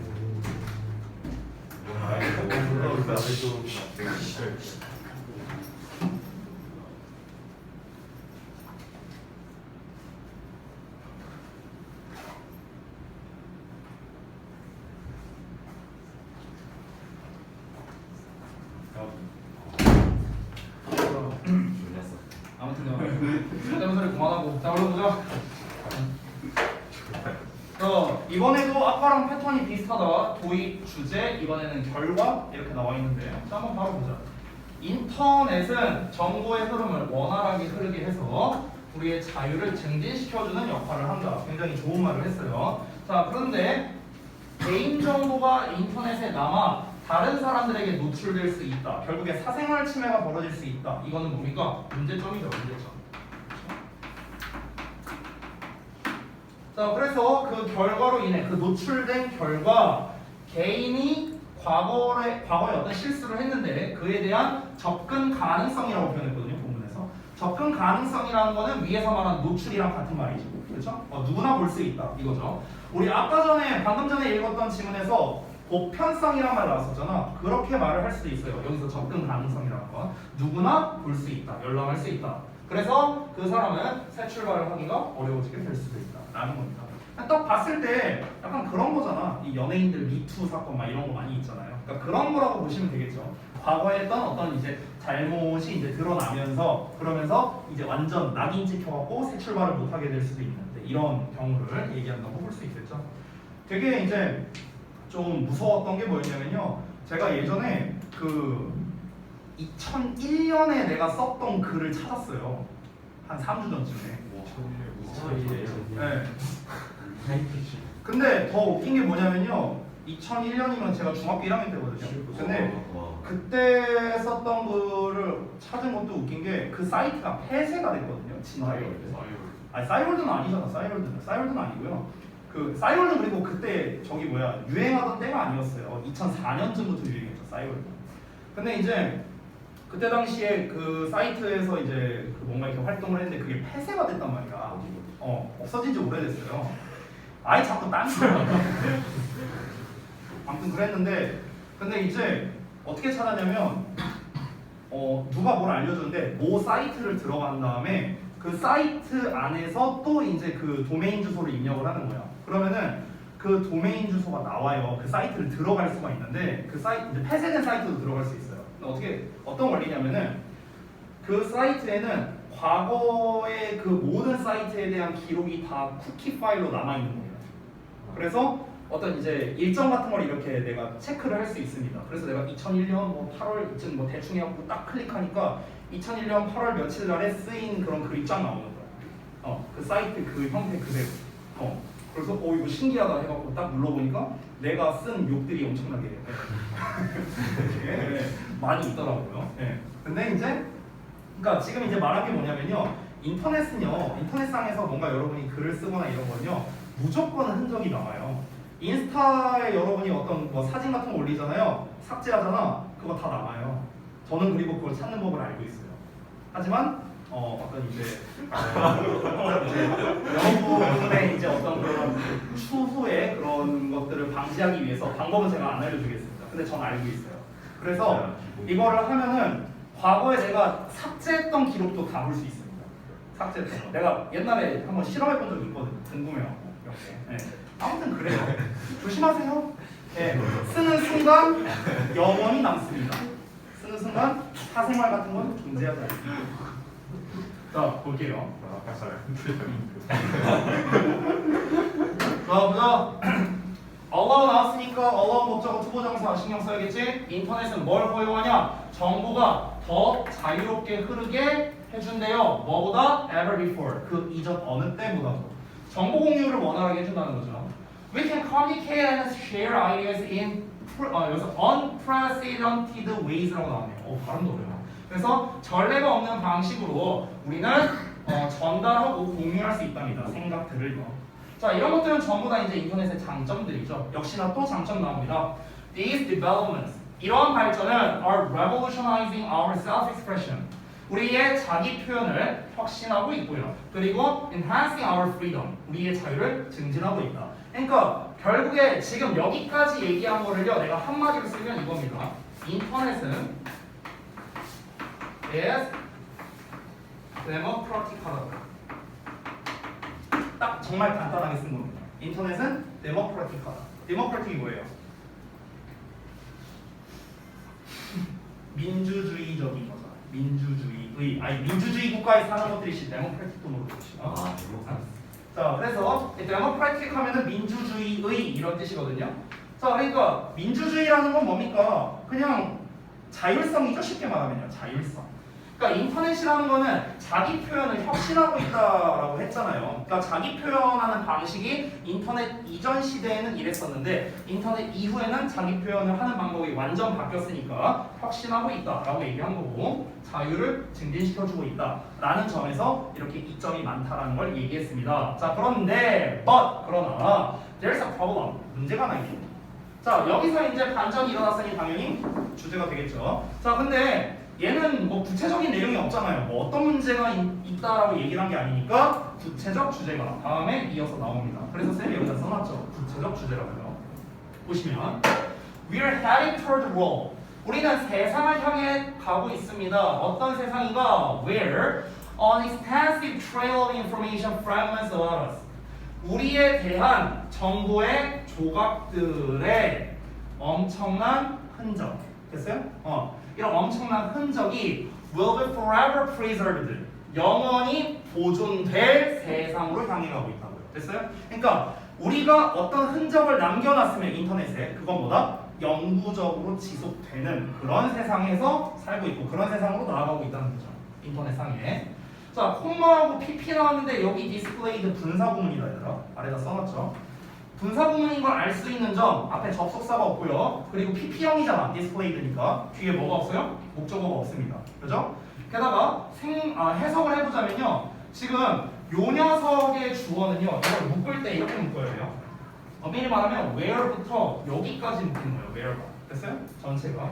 그럼 where 절의 주어가 흔적이잖아. 흔적. 됐어? 그럼 흔적이 그리고 보여진다. 이렇게 해석하면 되는 거야. 됐냐? 자, 그럼 다시 흔적이 즉시 보여진답니다. 검색 결과로요. 됐나요? 자, 그래서 다시 한번 보자면 우리는 우리에 관한 엄청나게 많은 정보를 인터넷이라는 공간에 흔적을 남겨두고요. 이건 영원히 지속이 될 거라는 겁니다. 그리고 그 흔적들은요. 검색 한번 띡띡띡 하면은 바로 볼 수가 있다라는 이야기를 하는 거죠. 결국에 구체적인 이 문제점이 뭘 말하는 거다? 아까 말했던 사생활 침해를 말하는 거겠죠. 이어서 볼게요. We will be first to live. 우리는 강요받을 거래 살도록 어떻게 a detailed record 상세한 기록을 가진 채로 살도록 강요받을 거랍니다. 어떤 기록이냐? Beginning with childhood. 어린 시절부터 시작되는 기록인데 that will stay with us for life wherever we go. 우리가 어디를 가든지 간에 우리와 함께 삶에 대해 항상 뭐랍니까? stay, 유지될 그런 기록이랍니다. 다시 한번 말하자면은 그러니까 우리가 어딜 가든지 간에 삶 동안으로 보는 게 낫겠네요. 그러면은 평생 동안, 일생 동안 이 정도로 보는 게 낫겠네. 일생 동안 우리와 함께 머물게 될 그런 기록이라고. 이런 기록을 안고 우리는 살아가도록 강요받는 거라고요. 그러니까 이게 내가 항상 이 장단점에 대한 이야기하면은 양날의 검 얘기 항상 하죠. 더블 엣지드 소드. 지난번부터 얘기했죠. 지금 어떠냐면은 정보를 원활하게 해준다라는 것 자체, 원활하게 흐르게 해준다는 것 자체가 인터넷의 장점이었어. 근데 그게 곧 단점이 될 수도 있는 거예요. 그죠? 왜? 정보가 원활하게 흐른다는 거는요. 그게 계속해서 보존이 된다는 거고 사생활에 침해를 할 수도 있는 거니까. 됐어요? 그렇기 때문에 정보를 원활하게 흐르게 한다는 인터넷의 특징은 양날의 검이라는 거예요. 그래서 장단점이 둘 다 된다는 거죠. 자, 이어서 다음 내용 보겠습니다. This data. 자, 이 데이터는 자기에 대한 그 자료들 말하는 거예요. 이 데이터는 can often be of dubious reliability. 자, 여기 잠깐만 볼게요. 오브에 수상 명사가 나오면 뭐가 됩니까? 몰라요. 형용사가 됩니다. 형용사. 자, 예를 들면 이런 거예요. of importance 이렇게 나왔어. of importance. 그럼 이게 뭐예요? important가 되는 거야. 됐어? 이렇게 되는 거야. 자, 그럼 여기 볼게. 똑같이 가볼게. of 전치사의 reliability, 신뢰성이라는 추상명사 나왔거든. 자, 그러면 of reliability를 한 단어로 쓰면 뭐가 될까? reliable이 되는 거예요. reliable. 됐어? 근데 여기에선 어떠냐? 앞에 dubious, 의심스러운이라는 형용사가 나오거든? 그럼 얘는 어떻게 써야 될까? dubious. 얘를 어떻게 써야 될까? 그대로 쓰면 될까? 이렇게? 이렇게? 맞아요? ly를 붙여줘야 돼요. 됐어? 그래서 요 말을요 이렇게 바꿔 쓸 수도 있습니다. 자, 왜 그런지 볼까요? 위에서는 어쨌든 reliability가 명사잖아. 그러니까 명사를 꾸며주는 dubious. 형용사로 쓴 거예요. 형용사. 여기 명사. 근데 of의 명사가 형용사로 바뀌었어요. 근데 이 dubious는 원래 얘를 꾸며주는 거였죠. 위에서 똑같이. 그럼 형용사를 꾸며줘야 되니까 얘는 부사로 바뀌어야겠죠. 됐어? 자, 그럼 다시 돌아갑니다. 이 데이터는요, 자, 직역을 해보면 흔히 의심스러운 신뢰성이 돼요. 그러니까 의심스럽게 신뢰할 수 있대요. 이게 뭔 말이야? 직역한 거거든? 의심스럽게 신뢰한대. 야, 의심이랑 신뢰는 정반대 말 아니에요? 그쵸? 근데 의심스럽게 신뢰한다. 자, 이거를 부드럽게 해석하자면요, 신뢰성에 있어서 의심스럽다. 이 말인 거예요. 됐어? 그러니까 의심스럽다는 거야, 쉽게 말하면. 이 데이터는요, 신뢰성적인 측면에서는 의심스러울 수 있다. 그것이 can be false, 틀린 것일 수도 있고요. 아니면 it can be true, 사실일 수도 있지만 deeply humiliating. humiliating 하면은 굴욕을 주는 거거든요. 이불킥할 만한 거일 수도 있다는 거죠. 제가 중1 때의 자료를 찾고 내가 이불킥을 한 거죠. 그렇죠? 그런 것처럼 사실이지만 아주 굴욕감을 줄 수도 있답니다. 이어서 볼게요. It may be increasingly difficult. 자, 점차적으로 어려워질 수도 있대요. 뭐가? 투부정사가 to have a fresh start or a second chance. 새로운 출발이나 두 번째 기회를 갖는 게 점차 더 어려워질 수 있다고요. 왜? 과거에 어떤 내가 남긴 흔적으로 인해서 아까 미투 얘기했었잖아. 그런 게 나중에 폭로되면 그럼 어떻게 된다? 이런 기회를 갖기가 어려울 수 있겠죠. 자, 여기 과목적어, 지목적어 나왔으니까 중요하겠죠? 별표 쳐놓겠습니다. 서술형으로 언제든 나올 수 있어요. We might find it harder. 우리는 알아낼 수도 있어. it 해석 없고요. harder. 더 어렵다는 걸 알아낼 수도 있습니다. 뭐가? 투부정사가. To engage in self-exploration. 자기 탐색에 참여하는 것이 더 어렵다고 생각할 수도 있대요. 뭐 한다면? Every first step and foolish act. 모든 실수 단계와 어리석은 행동이 is preserved forever. 영원히 보존된다면 in a permanent record. 영구적 기록으로. 자, 다시 볼게요.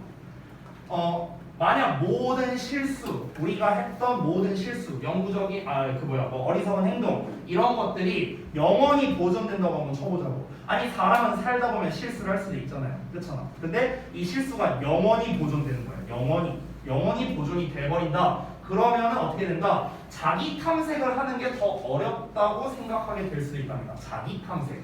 여기서 이 자기 탐색이라는 말이 조금 애매하게 쓰여져 있는데요. 사실 뭐 그렇게 중요한 말은 아닌 것 같지만 우리가 한번 맥락상으로 한번 파악을 해봅시다. 만약에 인터넷상에 우리가 뭔가 우리의 기록, 우리의 어떤 그런 과거의 잘못된 행동을 삭제할 수가 없어. 그래서 위에서는 뭐라고 했어요? 두 번째 기회를 얻기가 어려울 거다라고 얘기를 했잖아요. 그렇잖아. 그거랑 비슷한 맥락으로 보면 되겠죠. 그렇죠? 그러면 self-exploration에 참여하는 게 더 힘들다고 생각할 수도 있답니다. 자기 탐색이라는 건 결국엔 뭐냐면 생각할 수 있는 가능성이 한 몇 가지가 있을 수 있어요. 첫 번째는 직업적인 측면으로 한번 가볼게요. 직업적인 측면. 내가 어떤 이제 직업을 이제 얻으려고 해. 근데 내가 어떤 직업이 잘 맞는지를 하려면은 일단 나 자신에 대해서 잘 알고 있어야 될 거 아니야. 내가 뭘 좋아하고 뭘 잘하고 뭘 못하고 이 자기 자신 즉 자기 탐색 작업이 이루어져야 된다는 거죠. 직업적인 측면에서 본다면. 자, 그런데 그 과정에 있어서 과거에 했던 그 기록, 내가 잘못된 행동을 했던 그 기록이 남아있게 된다면 그러면 이 자기 자신을 다시 되돌아보는 이것 자체가 훨씬 더 어려워질 수도 있다. 뭐 이런 측면으로 이해를 할 수도 있습니다. 아니면은 진정한 자아는 어떤 건가? 그러니까 과거에 나는 이랬었는데 현재, 앞으로 미래의 나는 어떨까라는 이런 측면에서 어떤 정서적 측면에서의 자기 탐색이라고 할 수도 있겠죠. 그런 측면에서 있어서 더 어렵다고 생각이 될 수도 있다. 뭐 이렇게 두 가지 측면으로 볼 수 있을 것 같아요. 어느 측면이든 간에 어쨌든 자기 자신을 탐색하는 작업이 힘들어질 거랍니다. 자기 자신을 탐색한다는 건 내가 나 자신에 대해서 알아본다는 거겠죠. 결국에는 내가 나 자신에 대해서 알아보는 이 일 자체가 힘들어질 수도 있다라고 얘기를 했습니다. 정리를 해볼게요. 자, 아래 주제를 먼저 읽어보자면 인터넷 발달로 인한 개인정보 노출 관련 문제입니다. 그렇죠? 지금 맨 마지막까지 지금 글이 어떻게 흘러가냐면요. 초반에 장점에 대해서 쭉 나열하다가 덧 나오고 단점에 대한 내용이 나열되는 이런 방식이었습니다. 보통 이런 경우에는요. 이 부분이 주제일 가능성이 높습니다. 됐어? 그러니까 장단점이라고 쓸 수도 있지만 사실 but 이하로 문장 끝까지 계속 인터넷에 단점에 대해서 이제 이야기를 서술했거든요. 그래서 만약에 주제를 고르라고 한다면은 인터넷 발달로 인한 개인정보 노출 관련 문제점으로 보는 게 더 적합해 보입니다. 근데 만약에 요약이나 이런 걸로 출제를 한다면요, 장단점을 둘 다 서술하기도 괜찮은 것 같아요. 장단점을 둘 다. 그래서 인터넷이 어떤 정보를 원활하고 자유롭게 흐르게 해준다는 점에서는 아주 유용하지만 그것 자체가 결국에는 사생활 침해로 이어진다는 점에서 양날의 검과도 같다. 뭐 이런 식으로 요약을 할 수 있겠죠. 됐죠? 자, 그래서 게이트웨이 마무리하고요. 이제 드디어 여러분이 학교에서 진도를 나가봤던 질문이겠네요. 9강의 1번 보겠습니다. 뭐 여러분 그 학교에서 진도 나가는 거는 뭐 그냥 여전하죠? 아, 잘 이해가 안 되나? 그냥 특별히 뭐 하는 거 없이 그냥 읽고 해석하고 이거 아니에요? 알겠습니다. 들으라고. 그래도 학교에서 들으라고. 영어쌤 같이 배우면 너무 재밌어. 제가 고등부 수업하면서 재밌게 한다고 생각을 안 했는데 그냥 목소리를 크게 할 뿐이지. 제가 사실은 그 목이 안 좋아갖고 병원을 갔다 와서 이제 내가 딴 거 다 됐고 그냥 빨리 주사 한번 맞아서 주사 맞고 왔거든요. 네, 이제 목이 좀 상태가 안 좋아서. 근데 이제 아까 전에 이제 앞 시간에 이제 우리 그 꼬맹이들 수업할 때 이제 목이 좀 많이 잠겨 있었는데 좀 이렇게 좀 목이 좀 풀린 것 같아요. 지금은. 네, 약간은 좀 지금 새소리가 좀 날 수도 있는데 배에 힘 빡 주고 하고 있습니다. 네, 그래서 어쨌든 네, 그냥 계속해서 이 텐션으로 해볼게요. 자, 구조독해 패턴이 조금 복잡한데 도입, 주장, 결과, 주제, 결론이래요. 네, 뭐가 좀 섞여 있죠. 일단 한번 읽어보자. 큰 목표를 세우는 건 작은 목표에 비해 압박감을 느낄 수 있답니다. 초반에 이렇게 나왔대요. 큰 목표를 감당할 수 있는 더 작은 형태로 나누어라. 이게 필자가 주장하는 겁니다. 사실 이 주장 내용이 있잖아요. 이거 굉장히 많이 나옵니다. 모의고사에서 정말 많이 나오는 주제예요. 그러니까 뭔가 큰 것, 그러니까 여기서 말하는 큰 것은 먼 목표를 말하는 거야. 멀리 있는 목표를 당장의 목표로 잘게 나눠라 라는 거거든요. 이거를 뭐 여러 가지 표현하는 방식에 따라 달라요. 큰 목표를 세분화해라 뭐 이렇게 나오기도 하고요. 아니면 장기적 비전을 여러 개의 단기적 비전으로 나눠라 뭐 이렇게 나오기도 하고요. 그러니까 굉장히 뭐 여러 가지 버전이 있습니다. 자, 그래서 그 결과까지 보자면 그러면 각각의 작은 목표를 달성하면서 큰 목표를 이루기 위해 나머지 것들을 계속하도록 영감을 받고 동기부여가 될 것이다. 이렇게 얘기를 하고 있습니다. 그래서 주제가 뭐냐? 각각의 작은 성공은 큰 행복감과 만족감을 가져다 줄 수 있고요. 따라서 때로는 작은 것들이 큰 것보다 더 큰 만족감을 주기도 한다. 약간 소확행? 뭐 이런 얘기를 하는 것 같네요. 근데 지금 이 본문에서 이제 제시하는 내용이 제가 사실 평상시에 생각하는 거랑 좀 비슷한 것 같아요. 비슷한 것 같아요. 제가 이제 고등학생 때 딱 이 비슷하게 생각을 했거든요. 고3 때쯤에. 고3 때쯤에 저는 뭐가 됐든 교사가 됐든 강사가 됐든 뭐가 돼야겠다 이런 생각을 했어요. 이건 뭡니까? 큰 목표예요. 큰 목표. 그렇죠? 그럼 이제 큰 목표를 이제 세분화를 하는 겁니다. 그러면 일단 얘가 되려면 뭐가 돼야 될까? 부터 이제 하나씩 이제 내려가는 거죠. 그래서 내림차순으로 가는 건데 그 다음에는 뭐 예를 들어서 뭐 이제 뭐 4년제 그래도 좀 좋은 데를 가야겠네. 관련된 학과를 가야겠네. 이 생각을 한 거고. 그러면 여기를 가려면 또 뭘 해야 되는지. 뭐 하면서 그러면은 내가 이렇게 이런 공부를 해야겠네. 그럼 얘는 어떻게 할 거고? 얘는 이렇게 점점 줄어드는 거야. 그래서 이게 계속 내려가다 보면 어디까지 가느냐? 그럼 내일은 뭐 할 건데? 여기까지 오게 되는 거예요. 실제로 이렇게 했던 것 같아요. 저도 어릴 때 생각해 보면. 그러니까 큰 목표가 있으면은 이거를 잘게 분할한 거죠. 결국에는 저는 그럼 잘게 분할을 해서 이걸 하나씩 성취를 하는 건데 그럴 때마다 성취감이 든다는 거예요. 그럴 때마다 성취감이 드는데 오히려 이 작은 성취감이 이 중간에 큰 거 또는 이 큰 거보다 더 성취감이 클 때도 있다라는 겁니다. 우리가 어떤 이제 삶을 살아가면서 각자 목표를 가지고 살아가는데 이 목표, 커다란 목표를 달성하기 위해서 오히려 그 큰 목표만 보고 달려가면요 사람이 좌절하는 경우가 좀 많은 것 같아요. 실제로. 왜냐면은 막상 목표를 달성하면은요 이 권태감 같은 게 오거든요. 그래서 실제로 스포츠도 어떻습니까? 지난 시즌에 1등했던 팀이 막 다음 시즌에 갑자기 막 급하락하고 이런 경우도 심심찮게 볼 수 있거든요. 그런 것 때문에 그래요. 네. 자, 그래서 여기에서 결국 하고자 하는 말은 뭐냐? 큰 목표를 내가 감당할 수 있는 작은 여러 가지로 나눠서 실행을 해서 그로 인한 성취감을 맛을 봐라 라는 게 이 글 전반적인 내용이라 할 수 있겠습니다. 자, 바로 볼게요. Unfortunately, 불행하게도 setting only big goals, 큰 목표만을 세우는 건 can feel overwhelming 할 수 있대요. 압도적일 수 있답니다. 왜냐면 그것들은, 그 큰 목표들은 often take a lot more time and energy, 훨씬 더 많은 시간과 에너지를 필요로 하기 때문이랍니다. Then, 뭐보다? Smaller goals, 더 작은 목표들보다. 당연하죠. So, 그래서 break down large goals, 명령문으로 나왔죠? 뭐뭐 해라? 여기가 뭐야? 필자가 주장하는 부분입니다. 큰 목표를 쪼개랍니다. into, 뭐로? smaller, more digestible and manageable chunks로요. chunks라는 건 덩어리를 말하는 거거든. 그래서 더 작고 더 소화할 수 있고 관리할 수 있는 그런 덩어리로 잘게 나눠라 라고 주장하고 있습니다. 자, 바로 이어서 그에 대한 결과 보자면 as you achieve each smaller goal, 너가 각각의 더 작은 목표를 달성하면서 너는 느끼게 될 거랍니다. Inspired and motivated 어쩌고 나왔는데, 자, 여기가 조금 헷갈릴 수 있거든, 구문 분석이. 자, 잘 보세요. 여기서의 feel은 감각동사야. 그래서 뒤에 뭐가 나와야 돼? 형용사 보어가 나와야 돼. 그래서 형용사 보어로서 PP형을 쓴 거야. PP형. 됐어?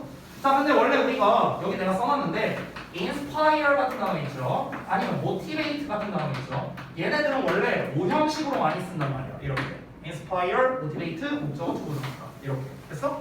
근데 얘네가 PP형으로 나왔네? 그러면 뒤에 뭐가 안 나와? 목적어가 안 나오겠죠? 됐어? 얘가 주어 자리로 갔으니까. 그러면 inspired, motivated 뒤에 뭐가 나와야 돼? 투부정사 나와야 되는 거야. 맞아? 그래서 지금 보시면 뒤에 투부정사 나온 거 보이죠? 됐나요? 이렇게 된 거야, 구조가. 그러면 투부정사 하도록 영감을 받고 동기부여 받는 것으로 느낄 것이다. 됐어? 그렇게 해석하면 된다. 투부정사 해석해볼게. To continue with what is left, 남겨진 것을 계속하도록요. 궁극적으로 더 큰 전반적인 목표를 달성하기 위해서, 궁극적으로 더 큰 전반적 목표를 달성하기 위해 남겨진 것을 계속하도록 영감을 받고 동기부여 받는 느낌을 가지게 될 거랍니다. 자, 이게 무슨 말이냐면요. 자, 약간 이미지로 보여줄게요. 나의 이제 커다란 목표가 있어. 이게 최종 목표야, 최종 목표. 자, 이 최종 목표를 위해서는 내가 달성해야 되는 여러 가지 조건들이 있어요. 여러 가지. 이런 조건들이 있는데 이걸 또 달성하려면 또 여러 가지 조건들이 있을 거예요. 막 이렇게 있겠죠. 그렇죠? 자, 그럼 우리가 예를 들어서 여기에서 이렇게 수많은 내가 달성해야 되는 조건들이 있는데 여기서 하나를 달성했다고 쳐보자고. 작은 걸. 그럼 이제 어떤 느낌이 들게 된다? 일단 영감을 받고 동기부여를 받을 거래. 어떤 거야? 남은 것들이 있잖아. 이 남은 것들. 내가 각각의 작은 소목표를 달성하기 위해서 남은 것들이 있잖아요. 그럼 이 남은 일들을 계속 하도록 동기부여를 받는다고. 됐어? 그래서 궁극적으로 어떻게 돼? 남은 것들을 처리해서 얘네가 됐고 이것들을 또 처리해서 결국에는 더 큰 전체적 목표를 궁극적으로 달성하게 되는 거죠. 됐어? 이 얘기하는 겁니다. 자, 그래서 다음 내용 보면 Each smaller success, 각각의 더 작은 성공은 will bring you, 너에게 가져다 줄 거야. A great sense of accomplishment, 큰 성취감이겠죠. 그리고 tremendous happiness, 엄청난 행복감을 가져다 주게 될 거랍니다. 그러니까 이것들 하나를 성공했을 때 이 성취감이 엄청날 것이다 라고 얘기하는 거죠. Maybe, 아마도 you want to spend more time with friends, 너는 친구들과 더 많은 시간을 보내길 원할 거래요. 자, 갑자기 생뚱맞게 이 얘기는 왜 나왔을까? 예시라고 생각을 해보세요. 예시. 위에서 뭐라고 했습니까? 계속 똑같은 말 하고 있어. 최종 목표를 잘게 쪼개서 하나씩 달성하면 성취감이 더 클 거고 너가 나머지들을 처리하도록 계속해서 동기부여 받을 거다. 이거 반복되고 있는 거거든. 자, 근데 갑자기 이 얘기가 나왔어요. 아마도 너는 친구들과 더 많은 시간을 보내고 싶을 거야. 또 아마도 너는 뭘 원하냐? To increase the time you spend on a favorite hobby, 너가 제일 좋아하는 취미에 시간을 그러니까 보낼 시간을 증가시키기를 원할 거예요. 그러니까 네 취미 생활의 시간을 증가시키기를 원할 거라고요. 그리고 또는 maybe you want to increase your time meditating or practicing yoga. 그럼 너가 또 이번에 뭘 원할 거냐면은 명상을 한다거나 아니면 뭐 요가를 연습하거나 이런 시간을 증가시키기를 원할 수도 있답니다. 그냥 한마디로 말하면 이 세 가지는 뭡니까? 네가 하고 싶은 뭐 어떤 일이 있을 거 아니야. 그 하고 싶은 일을 할 시간을 갖기를 원할 거라고요. 공통점이 다 그거죠. 그렇죠? 자, all of this 이 모든 것들은요. although seemingly small 자, 겉보기에는 작을지라도 are valid and worthy goals 타당하고 가치 있는 목표들이다 라고 얘기를 한 겁니다. 지금 얘네 보면은요 다 뭡니까? 별거 아닌 것들이잖아. 그러니까 친구들이랑 얘기 더 한대. 뭐 취미의 시간을 좀 더 보낸대. 뭐 얘도 똑같은 거죠. 사실은 취미의 시간 보내는 거죠. 아, 별거 아닌 거잖아. 진짜 별거 아닌 이런 소목표란 말이야. 소목표. 근데 이게 보기에는 되게 작을지라도 타당하고 가치 있는 목표들이다 라고 얘기를 한 거죠. 자, 마지막 문장 보겠습니다. Sometimes 때때로 smaller things in life 삶에서 더 작은 것들이 bring us the greatest joy 우리에게 가장 큰 기쁨을 가져다 준다. 이렇게 마무리가 됐습니다. 자, 내용 정리 한번 해볼게요. 큰 목표를 감당할 수 있는 작은 것들로 나눠서 그거를 하나씩 달성하면 성취감을 느끼게 될 것이다 라는 겁니다. 그래서 작은 성공이 가져다주는 성취감과 행복감에 대해서 다룬 글이다 이렇게 정리할 수 있겠죠. 어렵지 않죠? 네, 학교에서도 이미 한 거니까요. 자, 그 다음 넘어가서 9강에 2번 하면 오늘의 진도가 끝이겠네요. 아, 요 내용이군요. 학교에서 했으니까 뭐 알 수도 있겠는데 이게 이 지문 예전에 할 때 학생들이 좀 헷갈렸던 것 같은데 특정 문장에서 그러니까 전반적인 내용은 안 어려운데요. 일단 한번 보자. 자, 주제 나오고 부연 설명 나오고 주제 다시 말하고 이 주제 재진술에 대한 부연 설명하고 결론 나오는 요런 패턴으로 나와 있는데요. 보자면 자, 일단 글의 주제로 시작합니다. 연극놀이에 대해서 말하는 건데 연극놀이는 애들이 자신만의 방식으로 리스크가 없는 관점의 변화를 도와줄 수 있는 역할을 한대요. 그래서 리스크가 없어. 연극이라는 건 관점의 변화를 도와준다라고 했잖아요. 관점의 변화란 건 뭡니까? 여러분 연극을 하는데 예를 들어서 내가 연극을 해. 근데 내 연극에서의 역할이 뭐냐면요. 정말 뭐 무서운 선생님이야. 근데 저는 아니잖아요. 그러니까 관점의 변화가 필요한 거죠. 그죠? 맞는 말씀이십니다. 관점은 변화해야 되잖아. 아니 나는 너무나 착한 사람인데 근데 내가 억지로 막 욕하고 막 억지로 뭐라고 해야 돼. 그러면 이게 너무나도 힘든 일이란 말이야. 제 입장에서. 그죠? 그러니까 관점을 바꿔야 돼. 관점. 근데 이 관점을 바꾼다고 해서 이게 리스크가 있냐? 그렇진 않은 거야. 왜? 연극이니까. 됐어요? 자, 그래서 부연 설명을 보면 아니 왜 웃지? 영상 속에 살고 있는 인셉션. 여러분 저 사실 이제 지금 이렇게 수업 시간에 제가 많이 이렇게 뭐 이렇게 소리치고 뭐 하고 하는 거 다 연극이에요. 연극. 레스드 다시 볼게. 역할극에서 애들은 다른 사람을 흉내내는 것으로 다양한 관점을 가지게 되겠죠. 그리고 문제를 해결할 수 있답니다. 그러니까 어떤 사건을 바라볼 때 어떤 사건이 있다고 쳐볼게요. 어떤 사건을 바라볼 때 나의 원래 성격으로 접근하면은 A라는 답을 도출할 수 있어요. A라는 관점으로 보는데 근데 연극하는 상황이잖아. 그럼 연극하는 상황에서 나는 B라는 관점이야. 근데 이 A와 B는 서로 상반되는 그런 성격이라고 한번 쳐볼게요. 그러면은 B라는 관점으로 사건을 바라본다면은 전혀 다르게 해결이 될 수밖에 없겠죠. 그러니까 다양한 관점을 가지고 문제를 해결할 수가 있다. 뭐 이렇게 볼 수 있는 거죠. 자, 그래서 결국 다른 사람인 척하는 것이 다른 사람인 척하는 게 뭡니까? 연극하는 거 아니에요? 그렇죠? 그래서 지금 반복되고 있는 게 어떤 이제 연극이라는 건 결국엔 다른 것을 흉내내는 거고요. 결국 뭐뭐인 척하는 거죠. 그렇죠? 다 똑같은 말이에요.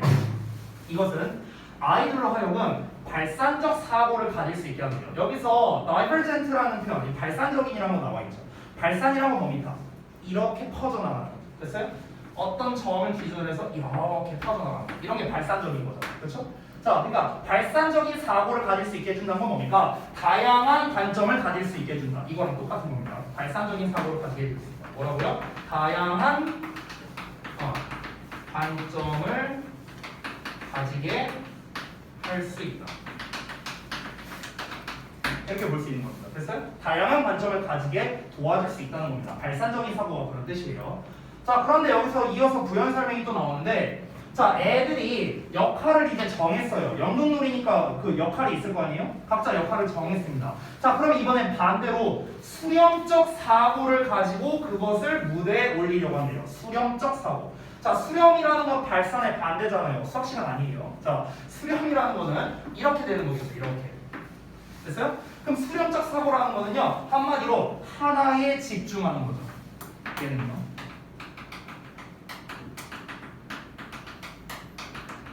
이런 거잖아. 왜? 여러 가지의 캐릭터가 있어요. 어떤 사건을 바라봐. 근데 캐릭터가 여러 가지 있어. A, B, C, D, E, F 여러 가지의 캐릭터가 있습니다. 그러면은 이 캐릭터들마다 전부 다 이 사건을 바라보는 관점이 다 달라요. 그러니까 일단은 하나씩 대입을 해보는 거죠. 내가 하나씩 대입을 해보면서 이렇게 보면 어떨까? 저렇게 보면 어떨까? 저렇게 보면 어떨까? 하나씩 다 생각할 수 있어. 자, 근데 역할이 정해졌어. 나는 C의 역할을 해야 되는데 그럼 이제 어떻게 해야 돼? 나머지의 관점을 일단 버려야겠죠. 이제 맡아졌으니까. 그럼 어떻게 해야 돼? 나는 C에만 집중해야겠네요. 하나에 집중해야겠네. 맞지? 그렇기 때문에 수렴적인 사고를 가지고 무대에 오르게 된다는 거죠. 됐나요? 자, 그래서 결론이 뭐냐? 따라서 역할극을 많이 하는 아이들은요, 필연적으로 창의성이 뛰어날 수밖에 없다는 겁니다. 왜냐면은 사고를 하는 과정 자체가 발산적 사고와 수렴적 사고를 전부 다 사용하는 거잖아. 그러니까 창의성이 뛰어나질 수밖에 없다라고 이야기를 하는 거죠.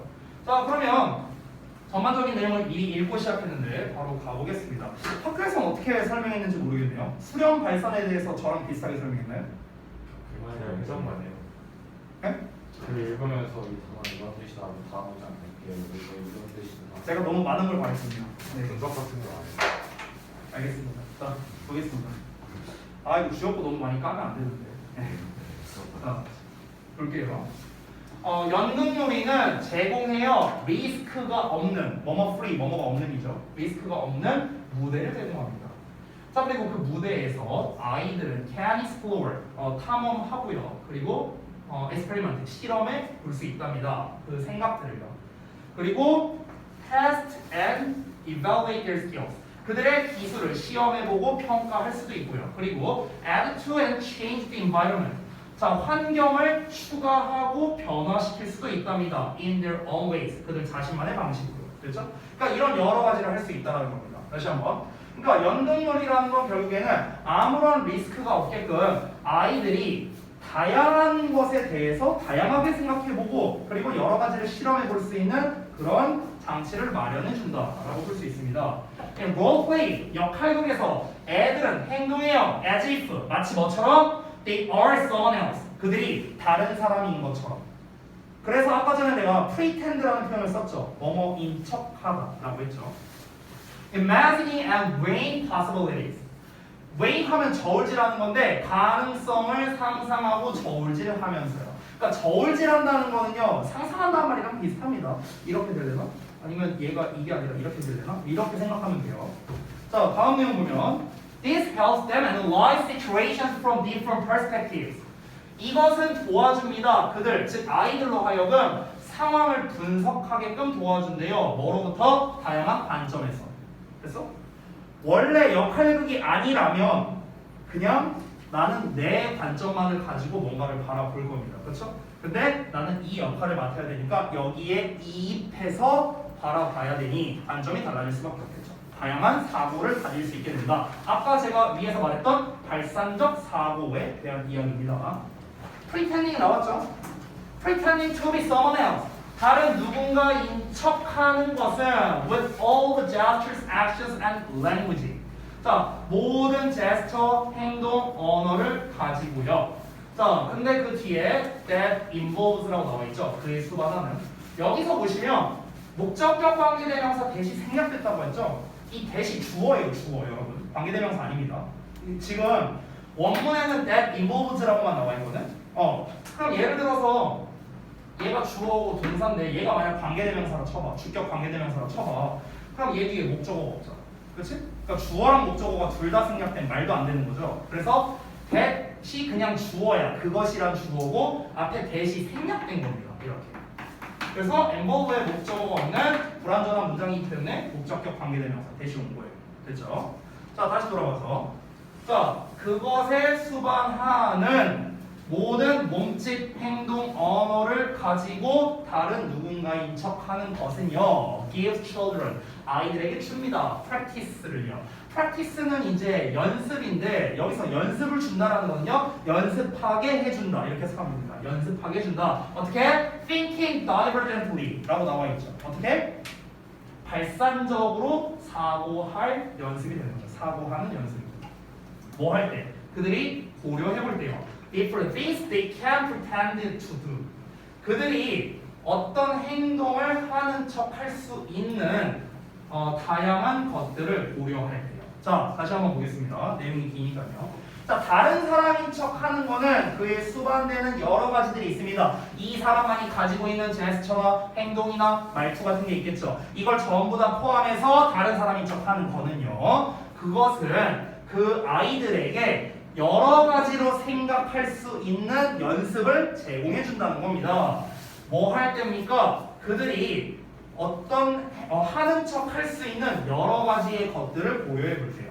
됐어? 그러니까 어떤 행동을 하는 데 있어서 나는 원래 이렇게 행동을 하지 않지만 지금 내가 맡은 역할이 이거니까 이렇게 행동을 해야겠구나 하면서 생각을 할 거 아니냐.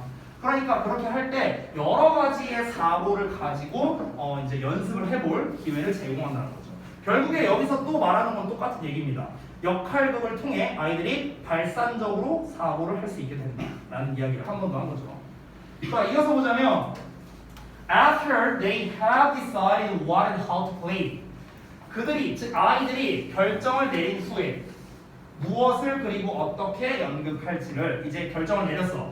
그러고 난 다음에 their attention shifts, 그들의 관심이 옮겨간답니다. To staging the play. 자, 놀이를요 스테이징 하는 거거든요. 그러니까 무대에 올리는 거죠. 놀이를 무대에 올리는 것으로. 그래서 they have planned, 그들이 계획했던 놀이를 무대에 올리는 것으로 이제 옮겨간답니다. 자, 근데 이때 their thinking becomes more convergent라고 나와 있죠. 아까는 이제 divergent라고 나왔죠. 발산적인 거야. 근데 convergent라고 나왔으니까 이번에는 수렴적으로 된다는 거죠. 그들의 사고가 더 수렴적이 된다는 건 뭡니까? 아까 말했다시피 특정 역할이 이제 확정이 됐죠. 그러면 이 캐릭터에 집중을 해야만 내가 제대로 연극을 할 거 아니에요. 그치? 그래서 수렴적인 사고가 된다라고 이야기를 한 겁니다. 그래서 제가 아래다가 이제 문장 삽입 포인트라고 써놓은 게 있는데 여기에 설명을 잠깐 읽어보면 애들이 뭘 어떻게 놀지에 대한 것은 발산적인 거였어요. 여러 가지로 생각하는 거였고요. 자, 이제 계획을 했으니 이걸 갖고 제대로 해보자 라는 것은 수렴적인 개념이다. 그렇죠? 자, 이어서 보겠습니다. Creativity and innovation. 창의성과 혁신은 rely on 뭐뭐에 의존하는데 heavily 겁나 많이 의존한다고요. 어디에? 발산적 사고에 의존한다고요. 뭐가? 창의성은 발산적 사고에 의존한대. 당연한 거 아니야? 창의성이라는 거는 생각지도 못한 걸 떠올리는 거잖아요. 그렇죠? 생각지도 못한 걸 떠올리려면 여러 가지로 생각을 해봐야 되니까 발산적 사고를 가지고 있어야겠죠. 맞아? 자, 그러나 to accomplish goals, 목표를 달성하려면 어떻게 해야 돼? 수렴적 사고가 필수적이라고요. 내가 다양하게만 하면은 안 된다는 거죠. 여러분이 모든 과목을 5분씩 깔짝깔짝 하면은 점수가 나오겠어요? 안 나오겠죠. 그렇죠? 그러니까 이제 우리가 어떤 거를 정했다면 이제 수렴적으로도 하는 게 필요하다라는 겁니다. 결국에는 두 가지예요. 창의성은 발산적인 거고요. 그리고 목표 달성은 수렴적이라고요. 수렴적이란 건 뭐야? 하나의 집중. 발산적이란 건 뭐야? 다양한 생각. 됐나요? 이렇게 생각하면 아주 간단합니다. 마지막 문장 볼게요. It's no wonder. 당연하대. 배쩌리아가 연구가 보여준대요. 배쩌리아를요. Young children spend a good deal of time role playing. 그러면 a deal of 하면은 많은이죠. 그러니까 좋은 많은 시간? 뭐 이 정도로 보면 될 것 같아요. 자, 그러면 그냥 많은 시간을 role playing 하는데 역할극을 하는데 보낸 어린 아이들은 have high scores. 높은 점수를 가지게 된답니다. on matters of creativity. 창의성의 측정도에서요. 됐어요? 역할극을 많이 해보면은 결국에 아이들이 창의성이 늘어날 수밖에 없다. 왜? 발산적 사고를 터치니까. 그죠? 그렇다는 이런 연구가 보여준다는 게 당연히 놀랍지 않다는 거겠죠. 당연하다라는 거겠죠. 자, 정리해 보겠습니다. 연극놀이를 통한 아이들의 사고력 향상에 대한 내용으로서요. 역할극은 애들로 하여금 다른 사람의 관점에서 생각하게 만들죠. 그러니까 창의적이게 있을 수 있게 도와준다라는 겁니다. 물론 지금 여기에서 제가 쓴 글은요. 발산적 사고를 기준으로 쓴 거긴 합니다. 근데 원문에는 수렴적 사고도 나오기 때문에 이 글에서는 발산적 사고 과정과 수렴적 사고 과정의 결합으로 인해서 아이들의 사고력이 전반적으로 향상하게 된다라는 게 중요한 거죠. 뭘 통해서요? 연극을 통해서요. 역할놀이를 통해서. 됐죠? 자, 그래서 9강 2번까지 이제 마무리를 하고요. 자, 정리하고 마치도록 하겠습니다. 숙제.